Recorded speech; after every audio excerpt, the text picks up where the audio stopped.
Bonjour à tous et bienvenue dans cette nouvelle vidéo. Aujourd'hui, je vais vous expliquer un petit peu les principes de base de la phytothérapie. Alors la phytothérapie, qu'est-ce que c'est? La phytothérapie, c'est le fait de prendre soin de soi, c'est le bien-être avec les plantes. Phytothérapie, thérapie par les plantes. D'accord? Alors, alors moi ici, c'est vraiment une vidéo pour vous exposer les principes de base en fait de la phytothérapie. Je ne vais pas vous faire de tutoriel d'extraction, je vais vous faire des vidéos par la suite où vous allez pouvoir en fait mettre en place des petites choses, des petites recettes de manière simple et concrète vraiment chez vous. Alors, la phytothérapie, pour moi, c'est la manière la plus simple, la plus intuitive et la plus concrète en fait de soigner avec les plantes.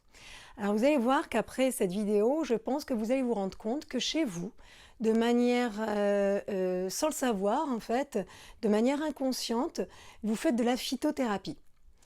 Alors la phytothérapie, en fait, vous allez l'intégrer dans votre quotidien par rien que par votre alimentation. Par exemple, vous pouvez l'intégrer comme ça.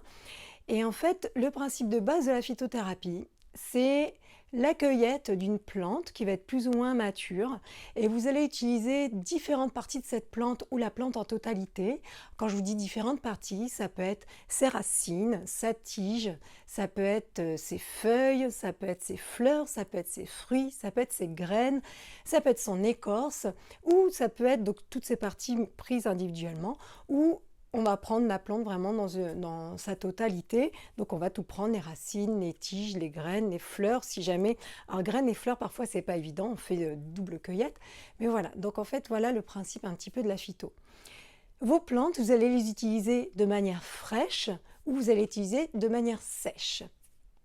En tout cas, ce qui est sûr, c'est que si vous les utilisez de manière fraîche ou sèche, après, vous allez vous en servir pour vous en faisant une extraction qui va partir de la manière la plus primitive, qui va être dans le fait de mâcher et avec comme solvant la salive, à une manière un petit peu plus élaborée, qu'on va appeler un peu une méthode pharmaceutique, qui va être le fait de mettre la plante dans un alcool plus ou moins fort pour donner soit une alcoolature, soit une teinture mère.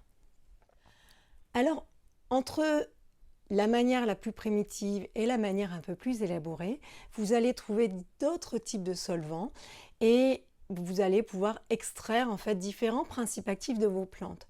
Alors comme solvant, moi je vais vous citer par exemple l'eau.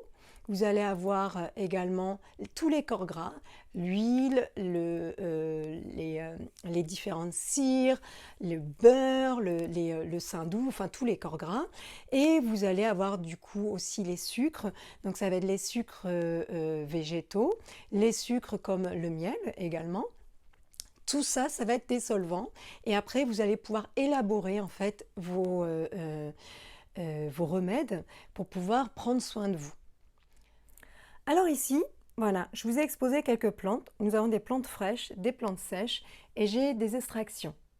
Je vais vous expliquer un petit peu en détail qu'est-ce que vous trouvez comme plante sur ma table et après je vais vous expliquer un petit peu comment on va pouvoir s'en servir. Alors ici, là sur ma planche, je vous ai cueilli ce matin des petites violettes. Là, vous voyez, elles viennent de sortir il y a quelques semaines, là. Elles sont bien épanouies, bien jolies. J'ai un petit peu de salsifis qui commence à pointer son bout du nez. J'ai de la consoude. Alors, je vous en ai pas cueilli beaucoup parce que moi, la consoude, elle commence tout juste à sortir chez moi. J'ai un petit poireau sauvage et des têtes d'ortie. Alors ici, là, je vous présente 4 plantes sèches. Nous allons avoir l'origan que j'ai cueilli, vous voyez, j'ai cueilli à maturité où il est fleuri. Donc j'ai des feuilles, j'ai des fleurs, et donc du coup à l'intérieur d'une fleur, il y a des petites graines, mais c'était surtout le but, c'était de cueillir fleurs et feuilles à ce moment-là. Donc ici nous avons une maturation un peu plus avancée, c'est des baies de genévrier. Et donc là, moi, je les cueille, les baies à maturation complète, donc totalement mûres. Et dans les baies de genévrier, du coup, il y a les graines, d'accord? Voilà. Donc ensuite, nous allons avoir la camomille, matricaire. Cette camomille là, moi je l'ai cueillie du coup au plein épanouissement en fait de ses fleurs, juste avant qu'elles partent en graines. Et donc je l'ai fait sécher et après du coup je l'utilise énormément en tisane ou en sirop cru. Et là nous avons des pétales de coquelicot. Le coquelicot, j'utilise le pétale et là je vais le cueillir quand la fleur est totalement épanouie. Je prends les pétales et donc du coup on peut dire que c'est pas une maturation complète de la fleur. La fleur est totalement complète et mature quand elle va faire ses graines. Moi je recherche, c'est pas les graines là, je vais vraiment chercher les pétales du coquelicot. Voilà. Alors ici, je vous ai exposé un petit peu différents types d'extractions que vous pouvez faire de manière simple et concrète chez vous. Alors, on va commencer par les extractions avec les corps gras. Vous avez là la belle et douce huile de millepertuis qui est merveilleuse, avec sa jolie couleur rouge. Alors ça, c'est du millepertuis que j'ai mis à macérer dans de l'huile d'olive. Donc cette huile, je vais pouvoir m'en servir de manière directe, je vais pouvoir m'en servir en interne, je peux m'en servir en externe sur les coups de soleil, du coup, pour cicatriser au niveau musculaire. Et cette huile, je vais aussi pouvoir m'en servir comme base pour faire des baumes. Alors le baume qui est ici n'a pas été fait avec l'huile de millepertuis, vous voyez, il n'a pas du tout la même couleur. Lui, il a été fait avec une huile où j'ai mis à macérer de l'huile d'olive et des fleurs de lavande, d'accord? Et dans cette huile, du coup, j'ai rajouté quelques extractions d'alcoolature que j'ai faites moi, mais également je rajoute un peu de miel et un petit peu de cire d'abeille pour pouvoir en fait rendre cet effet baume un petit peu moelleux et puis qui se tient surtout, vous voyez. Donc voilà. Ensuite, nous allons avoir une extraction à côté. C'est une extraction à base de miel. Donc c'est pour un sirop cru que je fais au niveau familial. Et donc voilà un autre solvant. Et ensuite, en dernier, c'est une petite teinture mère. Enfin, c'est une alcoolature. Donc c'est une extraction de plantes fraîches dans de l'alcool. Alors vous voyez là dans une première partie nous avons donc les plantes fraîches ici, donc je vous les ai présentées. Donc ces plantes fraîches, nous allons pouvoir nous en servir de manière directe, soit par exemple, quand je vous parlais de la salive tout à l'heure, c'est vraiment une méthode primitive mais qui est vraiment très très très pratique. Par exemple, bon moi j'ai une petite fille qui a 2 ans, 2 ans et demi, et c'est vrai que depuis quelques mois, forcément, hein, elle bouge un peu plus. Et quand elle tombe par terre, je vais prendre des plantes, certaines plantes que je connais. Et alors, contrairement à ce qu'on peut lire dans certaines choses, je ne vais pas prendre les plantes pour lui les frotter directement sur la blessure ou bien sur la petite piqûre d'insecte. Je vais les prendre, les plantes, je vais les mâcher. Je vais en faire une petite pâte et je vais appliquer en fait sur la zone concernée. Et le fait de mâcher, vous ouvrez en fait la plante, vous ouvrez tout son potentiel. La salive vient venir vraiment en prédigestion de la plante, donc elle vient encore plus ouvrir en fait le potentiel physique de la plante.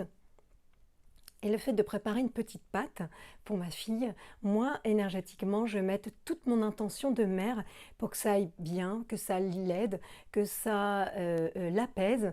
Et la plante, elle a son énergie également et de s'en servir de cette manière-là qui me semble plus adéquate, mais pour moi, ça me parle plus comme ça.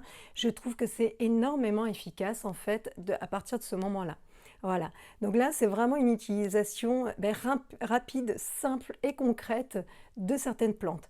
Donc vous pouvez utiliser de cette manière-là, vous allez pouvoir utiliser, vous voyez la violette là. La violette, moi ma fille quand elle tombe, je vais me prendre, si j'ai un peu de mélisse, suivant la période, je prends un peu de mélisse, des feuilles de violette, je les mâche et je lui mets dessus. Si j'ai un peu de plantain, je rajoute avec, d'accord? Et je lui fais une petite pâte, je mets dessus et ça apaise et c'est vraiment efficace. Après, on va rajouter d'autres plantes suivant ce qu'on veut faire et tout, mais ça après, je vous apprendrai ça après par la suite. Ce que je peux faire avec mes plantes fraîches également, je vais pouvoir l'intégrer dans ma cuisine. Là, moi, mes plantes fraîches, si jamais réellement je veux avoir garder les principes actifs et vraiment me servir de tout leur potentiel, je vais les garder crus. Donc alors c'est vrai que vous allez entendre que c'est bien l'ortie de faire des omelettes d'ortie ou des soupes d'ortie. Les minéraux sont cassés à la cuisson et c'est vraiment dommage. Donc moi je vous conseille vraiment de l'intégrer de manière crue. Alors comment manger l'ortie crue? Ben, tout simplement vous faites une tartinade ou un pesto d'ortie. Donc ça c'est pareil, je vous ferai un petit tuto par la suite.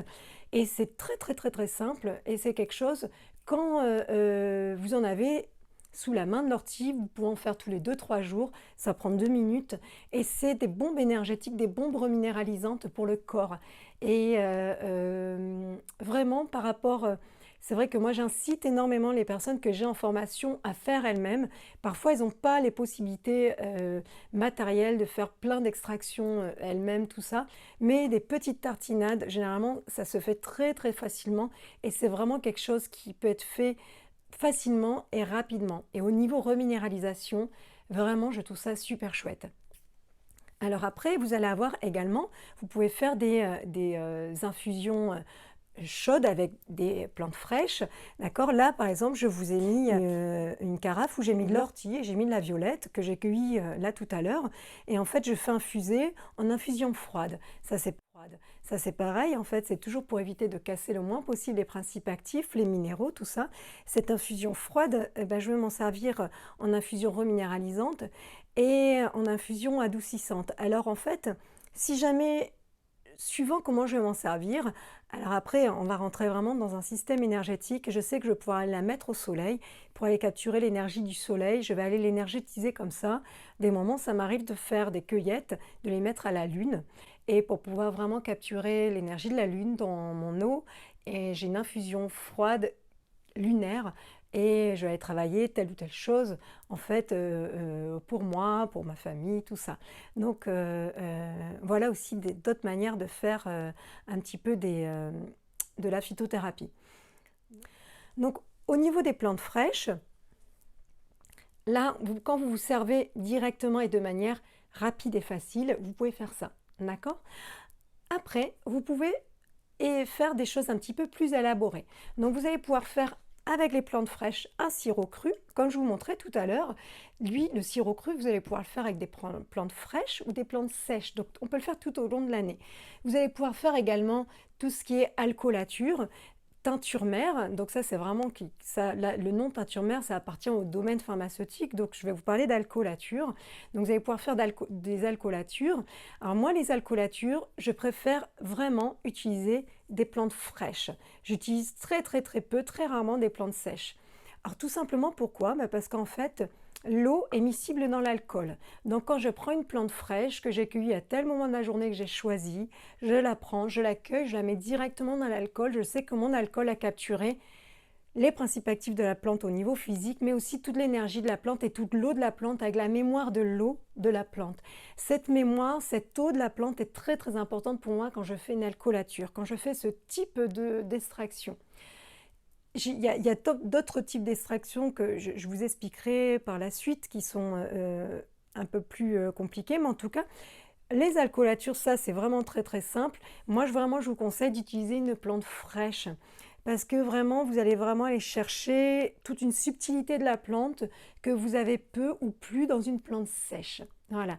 Alors, on peut toujours réénergétiser une plante, même si elle est sèche, d'accord? Mais c'est pas la même chose. Voilà, c'est différent. On travaille différemment dans ce moment-là. Voilà. Donc, pour les plantes fraîches, j'ai fait à peu près le tour parce que moi, au niveau des corps gras, j'extrais très peu de choses avec les plantes fraîches.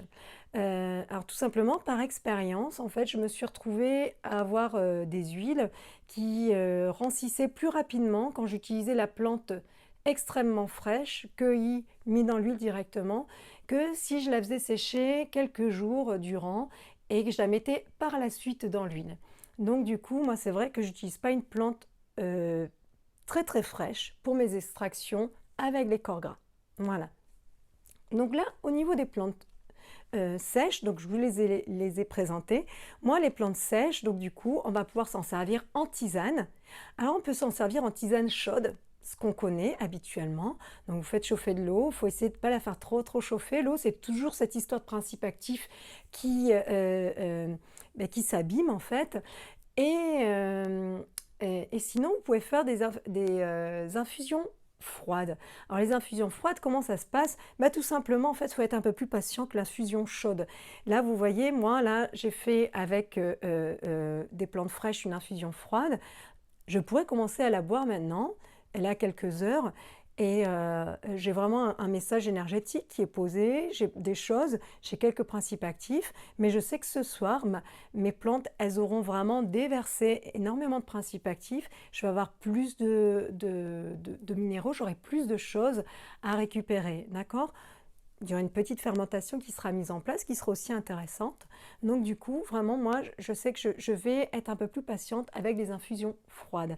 Et donc les plantes sèches, c'est pareil, c'est le même principe. Moi, je vous conseille une plante sèche. Si jamais vous voulez faire une infusion froide, pour vraiment aller dans douceur, en douceur extraire, en fait, les extraits de la plante, mais soit le matin, si jamais vous partez au travail le matin, vous mettez dans votre carafe les plantes que vous souhaitez mettre, par exemple pour le soir, pour dormir mieux. Si vous êtes habitué à faire une tisane, par exemple, de camomille le soir, camomille, fleur d'oranger, coquelicot, par exemple, ben vous mettez vos petites plantes dans votre carafe, vous mettez votre litre d'eau, vous pouvez recouvrir ou pas, hein, d'accord? Et vous posez, alors vous pouvez poser après sur des fleurs de vie, vous pouvez poser au soleil tout au long de la journée, c'est vous qui voyez, c'est l'intention que vous allez mettre, hein, ça, c'est vraiment, je ne vous expose pas tout aujourd'hui parce qu'il y aurait tellement de choses en fait à vous dire et je vais vous l'expliquer au fur et à mesure des autres tutoriels, mais en tout cas, ne vous freinez pas dans vos intentions en fait, de bien-être pour vous, voilà, c'est pour vous, c'est vous qui vous faites du bien. Faites-vous du bien comme vous sentez que ça va vous faire du bien. Voilà. Donc là, vous mettez, donc on reprend cette carafe, vous avez mis vos plantes sèches à l'intérieur, vous allez les faire macérer toute la journée dans cette eau froide, dans cette eau à température ambiante. Et le soir, vous allez filtrer et vous aurez votre infusion qui sera froide en fait, pour pouvoir, et vous pouvez, quand vous rentrez du travail, vous la filtrez, vous pouvez boire en fait cette eau tout au long en fait de votre soirée pour pouvoir dormir mieux si jamais en fait l'effet, c'est cet effet recherché. Voilà. Et donc, vous allez voir que c'est une subtilité qui est différente qu'une tisane que vous extrayez de manière chaude en fait. Je vous invite vraiment à essayer. C'est très facile à mettre en place. Voilà. Alors après, nous allons avoir avec les plantes sèches, je vais pouvoir également en fait faire, parfois je fais des tartinades, hein, ce que je fais avec mes plantes fraîches, tout ça, je le fais très rarement, j'en intègre de temps en temps avec mes plantes fraîches, mais voilà, donc je vais surtout intégrer tout ce qui est les baies de genévrier, les épices en fait, comme ça, graines de cumin, graines de fenouil, donc éventuellement c'est là que je peux vous dire, je mets des plantes sèches dans mes tartinades fraîches, que après je vais refaire fermenter tout ça, mais bon ça c'est après c'est une autre histoire. Alors après moi, avec les plantes sèches, je vais faire mes extractions de corps gras. J'utilise pas les plantes fraîches, je vous l'explique juste avant. Mais après, vous pouvez utiliser des plantes fraîches pour faire vos extractions de corps gras. Il y a des personnes qui vont me dire que le millepertuis, ça se cueille, ça se met directement dans l'huile. Voilà, moi je préfère vraiment attendre au minimum 2-3 jours que vraiment la première eau se soit envolée. Je ne fais pas forcément sécher très longtemps mes plantes pour faire une extraction à l'huile, mais j'aime bien attendre un petit peu. Mais parfois, il y a des plantes comme la lavande que je vais faire sécher, que je garde, je stocke, et au fur et à mesure de mes besoins, je fais une macération à l'huile pour pouvoir extraire en fait les principes actifs de la plante qui vont s'accrocher à l'huile. Et puis moi, je vais avoir une huile très odorante qui va sentir la lavande et avec lequel, vous voyez, je vais me faire mes petits baumes. Là, les baumes comme celui-là, c'est un baume avec lequel je vais m'en servir. Alors lui, c'est un baume à la lavande. Il y a du miel dedans, il y a de la cire d'abeille, il y a des extractions, il y a quelques alcoolatures en fait que j'ai... quelques alcoolatures que j'ai extraites moi-même, que j'ai intégrées dedans, il n'y a pas d'huile essentielle. Et ce baume, il sent la lavande, il sent bon parce qu'en fait, juste d'extraire déjà à l'huile votre lavande, vous allez voir que vous extrayez une partie des huiles essentielles qui sont encore capturées, encapsulées en fait dans la plante. Voilà. Je vous expliquerai un petit peu dans la vidéo sur l'aromathérapie, voilà comment je fonctionne moi avec les huiles essentielles, tout ça. Donc j'en intègre très très peu à mes baumes, c'est très très rare que j'en intègre en fait dans mes préparations. Je vous expliquerai pourquoi. Voilà.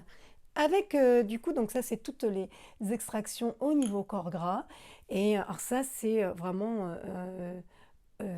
dans... C'est le frein, c'est votre imagination en fait.